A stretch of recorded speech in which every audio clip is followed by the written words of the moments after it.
Hello and welcome to day 16. Well, the sun has shone all day today. Unfortunately, I've been in a vehicle for most of it as I have been driving and heading south.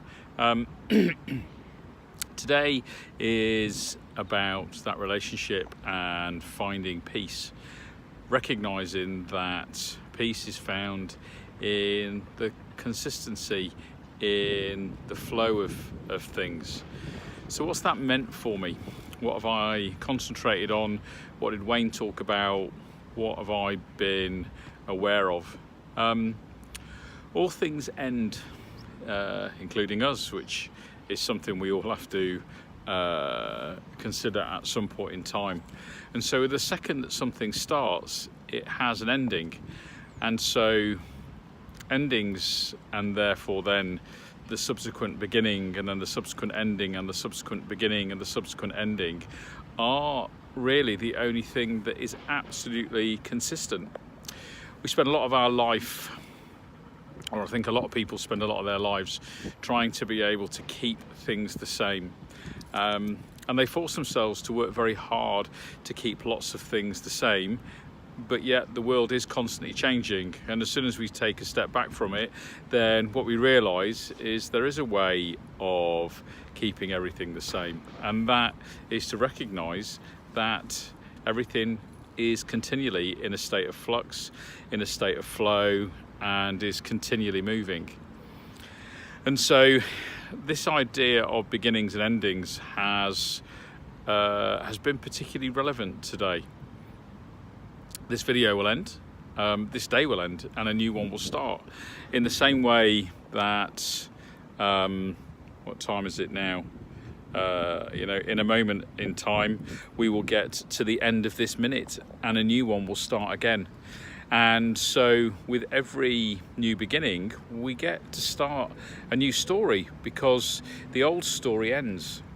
In a lot of the teaching I do, I spend a lot of time asking people how many people they know in their lives do nothing other than venture off into their future, focusing on nothing other than their past.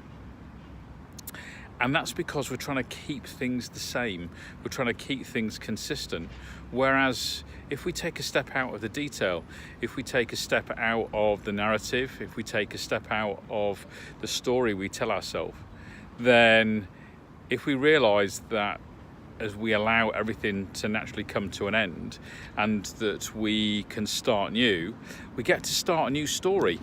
So we don't necessarily have to have our future continually contaminated by our past.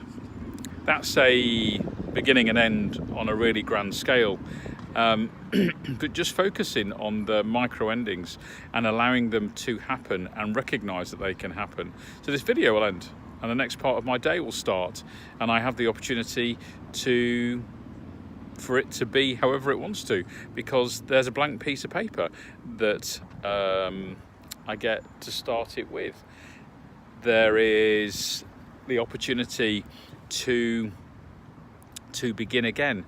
And one of the things that perhaps I don't think I've recognised as much as perhaps I have today is just going, that's over, that's done. This year has been quite a powerful year for me. There have been lots of things that on the face of it have changed, but actually they haven't changed, because I'm still the same man, I'm still the same values, still my enthusiasm, my thirst for knowledge and my desire for growth has never gone away. The people that theoretically have left my life haven't actually left my life, they're just in my life in a different shape now, in a different form. And so there is that constant level of consistency, but that consistency comes by recognising that there's continual change. So I'm certainly going to embrace and cherish this idea of things appropriately ending and giving things time to end, because it then means that there's an opportunity always for a new beginning. And it's the new beginnings, the new starts. It's not letting the old narrative affect the new one, which is a powerful thing. So in the story you tell yourself about yourself, what is it that needs to end? That gives you the ability and the freedom to be able to go, yeah, I can now have a new start. And whether it's just simply walking out of one moment and leaving a building and going whatever I've experienced in that building, or leaving a conversation and going whatever I've experienced in that conversation, it has ended now. So it means that the next one can start. Recognizing the emotions that were in one conversation can stay there if they're not useful to you as you step into the next conversation. So drawing a line under things, going, this is the end, and recognizing that I now have the opportunity to start again. And that doesn't have to be a huge lifetime statement. It could just simply be, I'm leaving this one moment and it's time to start the next.